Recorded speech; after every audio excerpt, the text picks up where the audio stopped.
Thank you very much, Stefan, for your warm welcome, and also Christoph for the invitation. Truly, it's a pleasure for me to be involved in this project because it allows me to reconnect with my friends in Trier and indeed with a very important early stage in my career, which I started as a research associate in 2002 when I was working in the project The Foreign Friends of Rome under the direction of Professor Heinz Heinen, which looked into friendship relations in Roman diplomacy, a very relevant topic also for the Pro Archia. At the same time, I established a study group of citizens and foreigners' rights from antiquity to the present day. So again, the Pro Archia provided a lot of insights for this. Now, I have prepared 6 sections for you. Actually, if I count, yeah, it's 6 sections. Some prolegomena. I will add a little bit more because this is not a regular lecture where I argue one specific case, but I have been asked to provide some materials and also some food for thought for those wanting to work with, wanting to teach the Archiana. So I try to combine various approaches. So first some prolegomena, then a further introduction into the rhetoric of Cicero, and then I have 4 main parts, twice on ethos and twice on logos. Now, the research cooperations in Trier in the early 2000s yielded several publications, and I here allow myself to point to 3 books that I find are very relevant for this project. The first is the collaborative volume Fremd und Rechtlos, or I translate the title, Did Aliens Have Rights? Legal and Political Inclusion and Exclusion of Foreigners from Antiquity to the Present Day. This is a work by multiple authors that not just try to identify and specify laws regulating the living together of foreigners and natives, but also analyzes the discourse that guided inclusion or exclusion, such as grants of citizenship. That may be useful. I still like this little booklet, Großzügige Praxis der Bürgerrechtsvergabe in Rom zwischen Mythos und Wirklichkeit. Were the Romans generous in conveying their citizenship in between myth and reality? So that's an extended speech that I gave at the Mainz Academy on the nature of Roman citizenship and the myths surrounding it, and the ideological discourse in antiquity, but also today, that surrounded such, seemingly scholarly discourses that we always need to be aware of. And in fact, it's somewhat misleading to call Roman citizenship practice as generous. It was very deliberate and utilitarian, and it's very rewarding to study how the Romans extended their citizenship, what they gained by it. And I do end with a political plea myself. I also am in ideological frameworks, and so my centrist and pro-democratic ideology that I adhere to made me say and request that the discussion of citizenship, the discussion of status of foreigners, is something that genuinely interests the society, that must interest the society, and that must be discussed in the center of society, not to leave these discussions or the discourse to the fringes of this society. So we all have a responsibility to engage in these discussions. That's a takeaway from this book. And most important, of course, for today's lecture is my commentary on the Archiana. And I emphasize that one focus is the legal conditions. So in the context, I have produced many studies trying to fully understand the legal conditions of the social war, when Archias gained citizenship, but also of the 60s BCE when Archias had to defend his Roman citizenship. So I will be drawing on this book. I have a little bit more to say. What actually brought me to this topic? It's not just my interest in Roman history, Roman politics, constitution, law, and so on. There's also a personal factor in it. My family has many migrant histories or aspects of migrant history, starting with my father, who came from Anatolia to Germany in 1963. So I was living and growing up in Germany with various perspectives. Then in my early career, I spent 2 years in England as a postdoc. And in 2009, I moved to Canada, where I've been living ever since. So I have been, while I have to say that quite similar to Archias, well, not as prominent, of course, as Archias, have been in a privileged position. I am, as Archias, kind of an academic migrant, a specialist worker with some privileges, which is quite clear to me when I compare my situation to my father, who had been an unskilled laborer. And it's helpful to have many of these firsthand insights when you deal with, with the fate of migrants or with the legal, political, social, economic conditions of migrants at all times. So this has always been some inspiration for me, and I will try to make some links between Rome and our present day, sometimes also involving my own history. Now, what makes the Archiana so interesting is the double motivation that Cicero proclaims in his 4th paragraph. I quote, "I will soon cause you to think that this Aulus Licinius is a man who not only does not deserve to be expunged from the list of citizens, since he is a citizen, but that he's worthy, even if he were not one, of being made into one." Well, this is a double strategy. Cicero is announcing a double strategy, which is nothing special, actually. Most of his rhetoric pursues various strategies to show not only that he is legally right, but also that he's ethically right. In fact, we might even speak of a triple strategy or of multiple layers of strategy. The triple layer would be to show or to make the audience see that he is a citizen, to make them see as well that he deserves to be one. And in fact, the third strategy is to make them want to be one. Well, those who've been paying attention also in the previous lectures will be reminded of Henriette van der Bloem's wonderful introduction. And I am resuming here her 3 very concise definitions of Aristotle's principles of rhetoric: ethos, logos, and pathos. Ethos, a point relying on the speaker's character and sometimes on the audience's character. I would, in fact, extend this.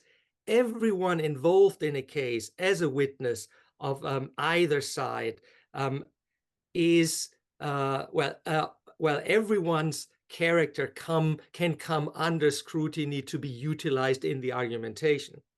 Logos, then, a point relying on a seemingly logical argument. And I would perhaps specify for Cicero's forensic speeches, it's first to establish a narrative, what happened, and second, to establish what the law actually provides in order to show whether someone acted according to the law or not. So this is, the strong portfolio of logos. And then there is pathos, a point relying on putting the audience in a certain frame of mind, usually an emotion. In fact, there's a lot of overlap amongst these categories, especially when it comes to ethos and pathos. They very often align, but we will see when we read the Archiana that nearly all 3 elements, time and again, are mixed in various forms. Now, for my presentation today, I will focus on ethos and logos, where I think I have the most interesting things to say. So I move on to my first main chapter, Ethos 1, Skills and Language in the Pro Archia. The Pro Archia provides us with, well, an enormous praise of literature, language, education, and traditionally it was called the argument, well, the correction program added an N, sorry, delete that, it was meant to be Latin, argumentatio extra causam. But as Henriette said last time, this is not really very adequate because it's an integral part of the course, but not so much of the logos course, but of the ethos and pathos course. Cicero praises the usefulness and the beauty of literature, language, education to provide us with a background to really appreciate the skills of Archias and the contribution he makes to Roman society. And it's important to specify whom he's really benefiting. Cicero starts with himself, how he personally has benefited in the very first paragraphs where he describes himself as a student of Archias. But it's important for him to, after then also listing many noblemen, I will get back to them later, to make it very clear that all the Romans, and with that he particularly has in mind the lower and middle classes serving in the army, benefit from the poetry and the literary production of Archias. In paragraphs 19 and 21, you will find the main references here. But let us go one step back and ask, what was the perception of the Greeks in Rome?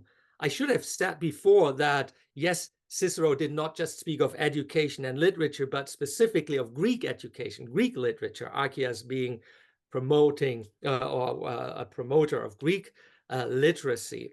And that should make us ask, well, what was the perception? Why does Cicero make such an elaborate case?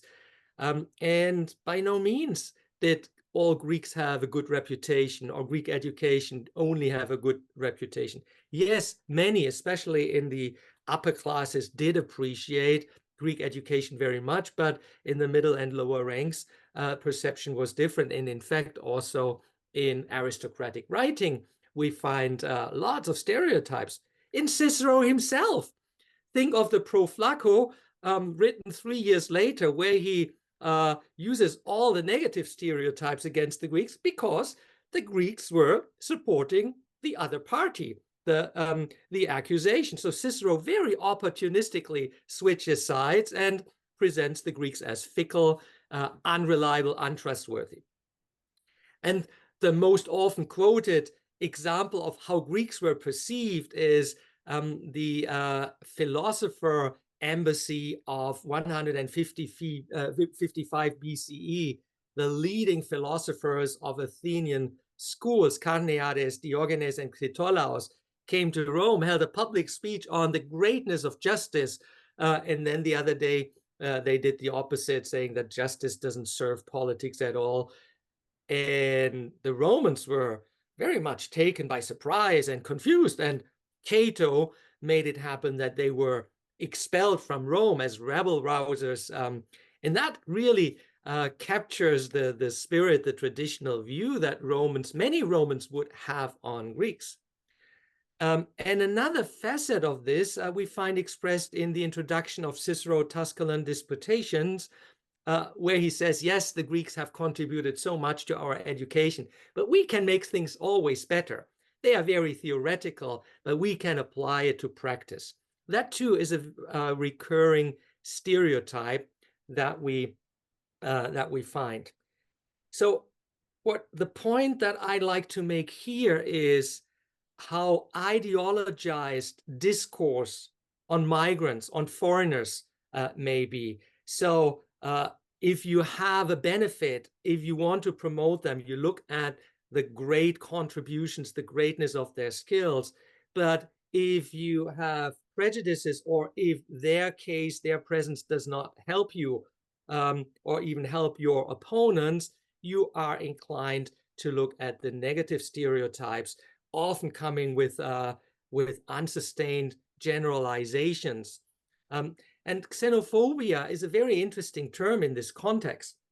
The negative stereotypes are very often well, related to xenophobia, but pay attention that the use of xenophobia, of this accusation, in itself is not just a matter of perspective, but also of ideology. So very often when I accuse someone of being xenophobic, it may also promote my own interests in a political discourse.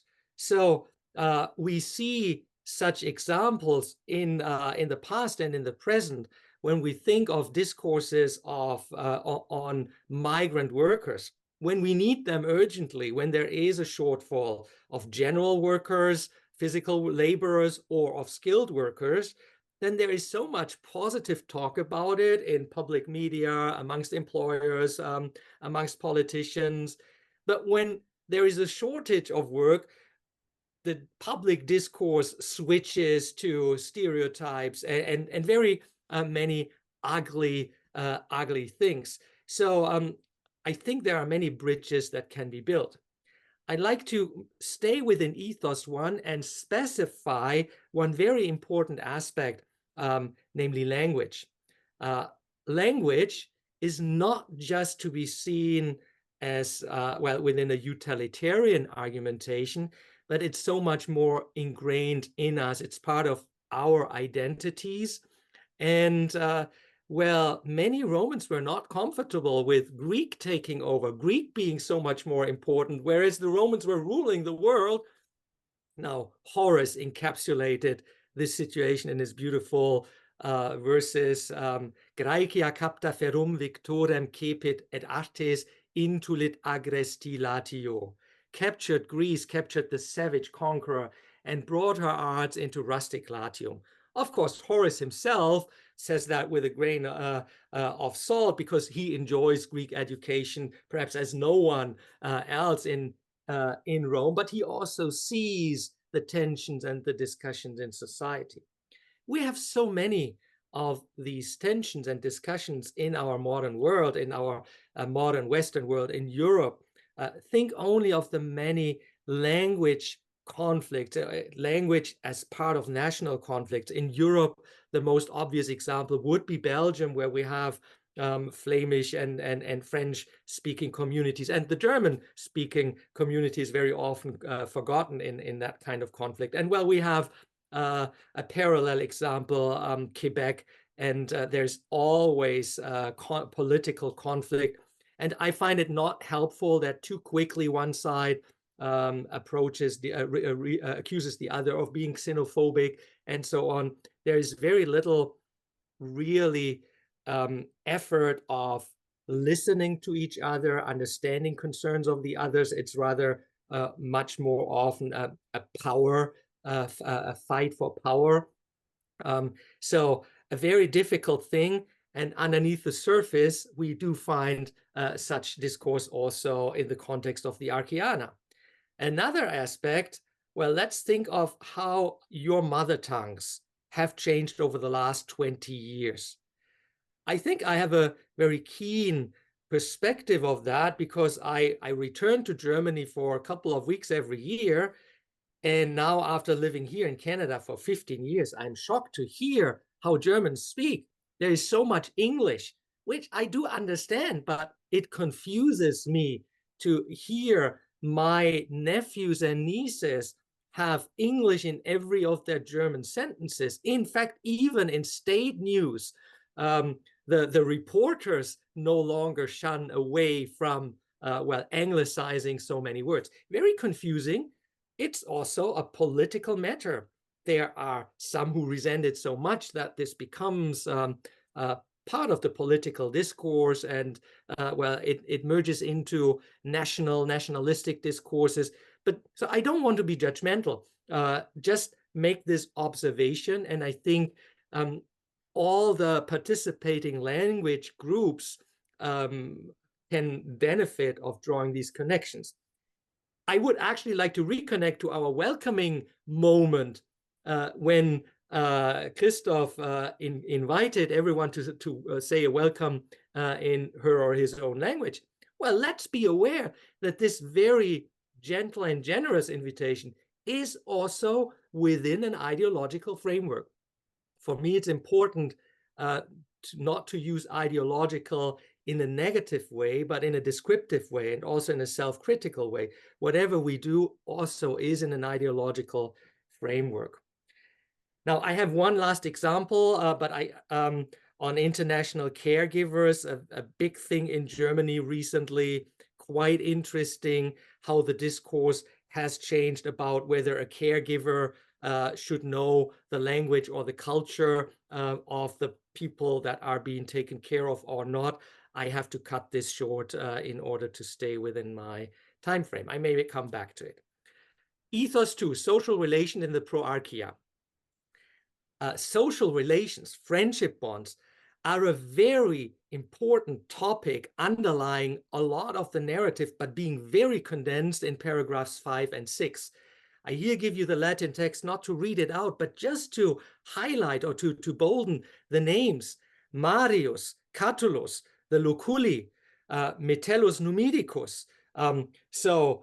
It's not just the Numidicus, but also his son Pius, so two very famous Metelli, Marcus Aemilius Lepidus, Quintus Lutatius Catullus, who is the same as the consul mentioned before, and not just one, but actually a father and a son, Lucius Crassus, the Luculi mentioned again, Drusus, the famous Livius Drusus, whose murder ushered into the social war. The Octavii, very important consuls in that generation of the social war. The Catones, no need to say anything about them, and the Hortensii, well, since we are all somehow Ciceroniani, the Hortensii are also well known to us.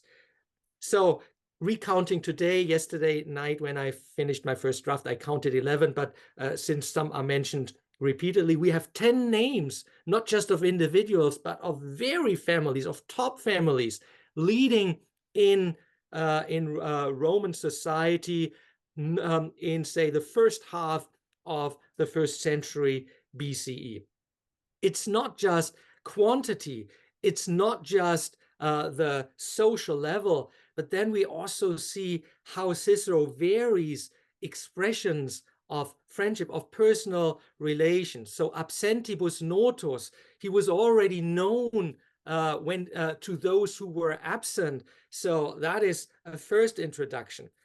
I gave in italics res adscribendum maximas and then atibere posset. So the notion of Archias being able to write about them and then do them services, that is one idea that permeates the whole thing. But here my argument is less so on the utilitarian notion, but rather on the facets of personal relations. Jucundus, he was a pleasant acquaintance. Audiebatur, well, he had among his listeners Marcus Aemilius. Vivebat cum, so he very often visited Catullus, the family of Catullus, and stayed for days or weeks in their house. Collebatur, he was cherished. And now climactically and somewhat dogmatically, domum de vinctam consuetudine teneret. So he held bound to himself through consuetudo, that is through regular meeting, regular conversation. He was close to them. To many of them, he was extremely close. In fact, most closest he was to the Luculi. And I have a little bit more to say about the Luculi. Statim Luculi eum domum suam receperunt. So here we get the impressions that he arrived in Rome and immediately the Luculi said, well, we want you to become part of our family, move into our house.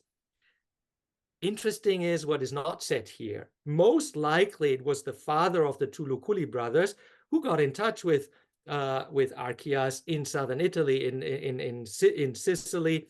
But this father got exiled, was condemned and exiled. Thank you. So he's not mentioned. So the emphasis is fully on the relation to the two brothers. Well, opening the house, and not just for a short moment, but from his teenage years or from his youth on down to his old age. So he stays in this house. They have an exchange. He nurtures the virtues and the education of those, well, at the time, young boys, and he is still familiar, or the domus is still familiarissima. So we have really a variation of friendship relations, which is a strong argument when it comes to defining someone as a citizen that is a member of society, a full member of society. There are so many facets. I like the reference to Aristotle, who in his Politics, but also in his Nicomachean Ethics, describes friendship as the glue that binds society together, a polis society, of course, he has in mind. So many arguments are made at the ethos level, at the partly explicit, partly implicit level.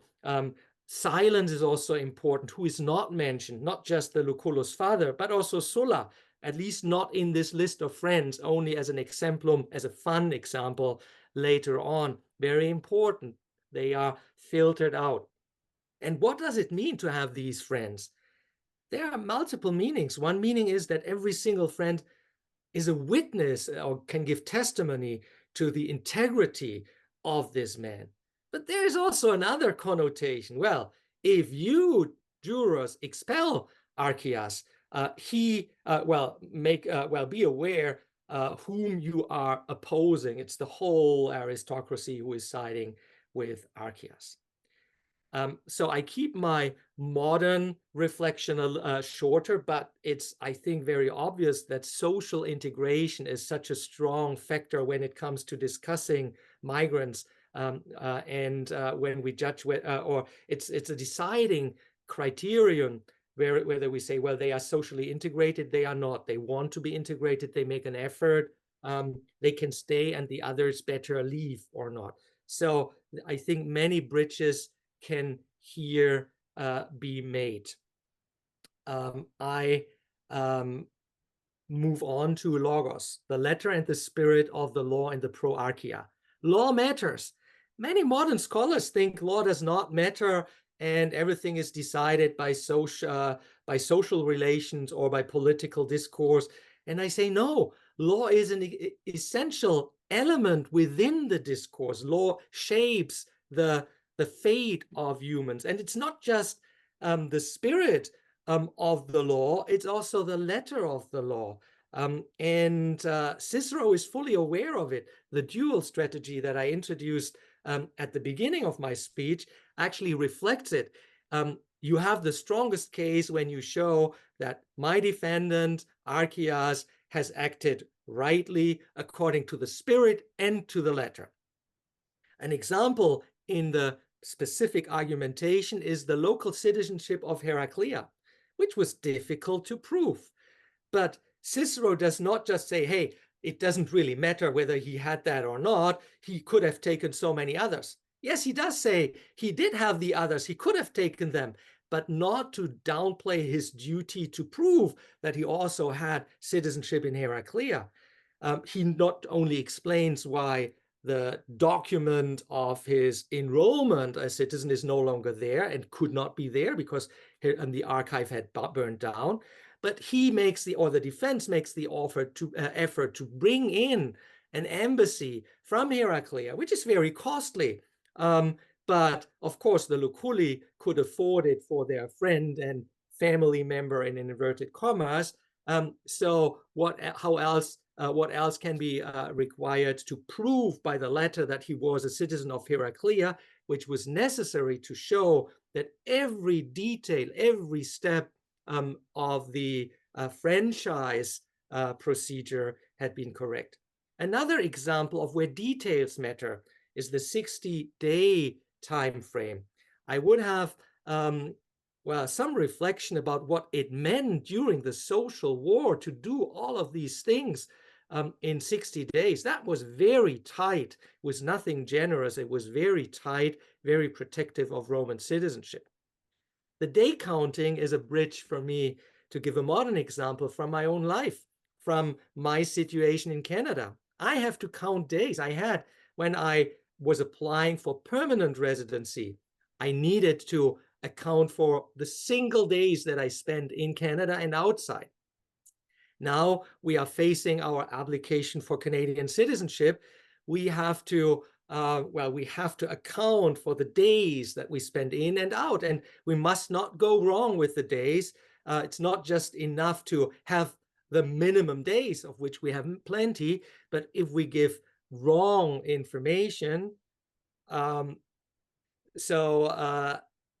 these details are very important, and there's one other very important detail that I want to point to. It's the German Beibehaltungsgenehmigung.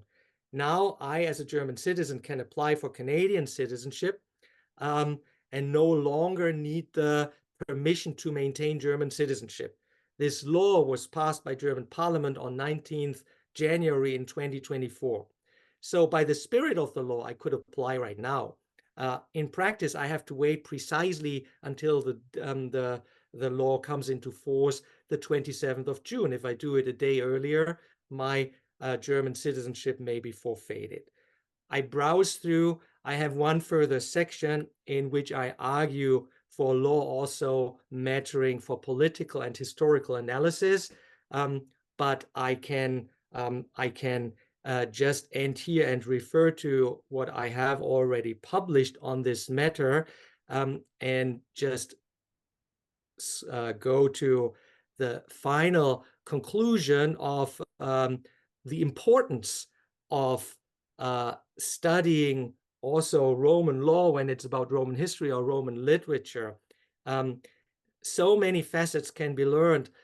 Again, you not only understand the literature, the procedure, the historical events much better, but you have a chance of discovering so many other things, such as that the Romans invented a two-layered citizenship, something that is now often discussed as a potential model for European citizenship.